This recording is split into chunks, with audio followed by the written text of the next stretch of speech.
Venerdì 14 settembre gli spazi dell'Exma di Cagliari hanno ospitato la consegna degli attestati del progetto finanziato dall'Unione Europea Ponci 5, che ha visto la partecipazione del liceo socio-psicopedagogico Roncalli di Manfredonia.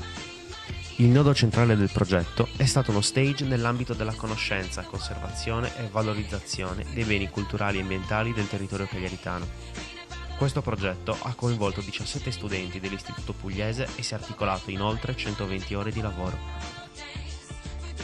Siamo qui con Francesca Corona, una dei consulenti sul luogo di questo progetto.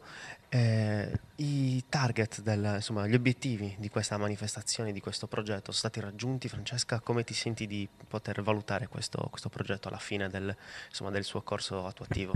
Il progetto è stato veramente fantastico, complici ovviamente i ragazzi che hanno vissuto l'esperienza in maniera molto positiva, quindi cercando nell'arte, nei beni culturali, un modo per esprimere loro stessi e il loro territorio, quindi non solo conoscenza del territorio locale, quindi quello sardo, ma anche conoscenza poi del loro territorio, che questo era il messaggio che volevamo portare a questi ragazzi che sono della scuola superiore, frequentano gli ultimi anni della scuola superiore e quindi si affacceranno poi a questo mondo, quindi ai beni culturali, come proteggerli, come tutelarli, come trarre vantaggio da quelle che sono le proprietà del territorio.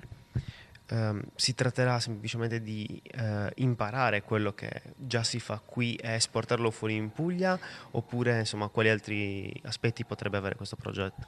Noi volevamo dare loro degli spunti principalmente per poi dare la possibilità di esprimere loro stessi, esprimere il loro pensiero, che può essere chiaramente diverso dal nostro in quanto le caratteristiche anche del territorio sono sicuramente differenti, però ecco il punto fondamentale che volevamo sottolineare è sviluppare la loro curiosità, il farle capire che quello che hanno non è scontato, come molte volte si può pensare, ma è una cosa che ci viene data e che dobbiamo tutelare e valorizzare nel tempo. Il progetto è nato dall'iniziativa che ha avuto un gruppo societario che fa capo alla dottoressa Francesca Corona, che ha presentato dei PON a livello nazionale, quindi vedete anche la Sardegna che esporta progettualità e iniziative. E grazie a questa opportunità ci è stato dato sia come Consorzio Camus in particolare, come facente parte del Comitato Scientifico dei Monumenti Aperti, la possibilità insieme ad Amici di Sardegna di di realizzare dei percorsi di formazione di questi giovani che diventeranno appunto esperti di turismo culturale. Quindi l'esperienza dei monumenti aperti è stata molto apprezzata, tant'è vero che i ragazzi hanno in animo di portare nelle Puglie questa nostra iniziativa. In questi 15 giorni abbiamo avuto modo di far vedere tantissimi aspetti storico-archeologici, ambientali della Sardegna, ma in particolar modo ci siamo rivolti a Cagliari e hanno scoperto una città della quale si sono innamorati. Allora andiamo a seguire subito il resto del convegno e poi intervistare alcuni di questi ragazzi. Ragazzi, 3 settimane qui in Sardegna, avete avuto modo di visitarla. Cos'è che vi è piaciuto particolarmente della Sardegna?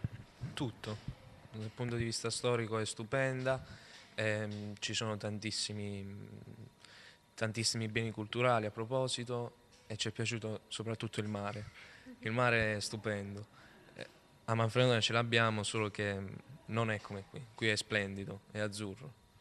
Ragazzi, questa è un'esperienza formativa, di lavoro, siete giovani, avete davanti a voi un radioso futuro anche universitario. Questo progetto, la conoscenza storica, culturale, la valorizzazione storica culturale del nostro paese, vi ha dato la possibilità magari, non so, di continuare o l'intenzione di voler continuare il vostro cammino di studi magari verso qualcosa di questo tipo? Sì, perché io prima di questa esperienza mai avrei pensato di poter lavorare in questo ambito, quindi grazie a questo PON ho riscoperto uno dei mestieri oppure una parte di me che può sfociare in questo campo. E quindi magari continuare. Anche all'università. Vorresti tornare qui a lavorare oppure vorresti rimanere a Manfredonia in Puglia, valorizzare la tua terra? A Manfredonia certo che vorrei lavorare, ma anche qui, perché comunque è molto simile a Manfredonia.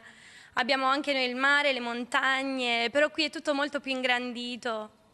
mentre Manfredonia è una cittadina molto più piccola di qui, di Cagliari. Adesso, insomma, domanda spiacevole, ma la faccio a tutti e tre a questo punto. Cos'è che magari non vi piace o magari avete visto una piccola carenza o dite che effettivamente la Sardegna sarebbe migliore se ci fosse?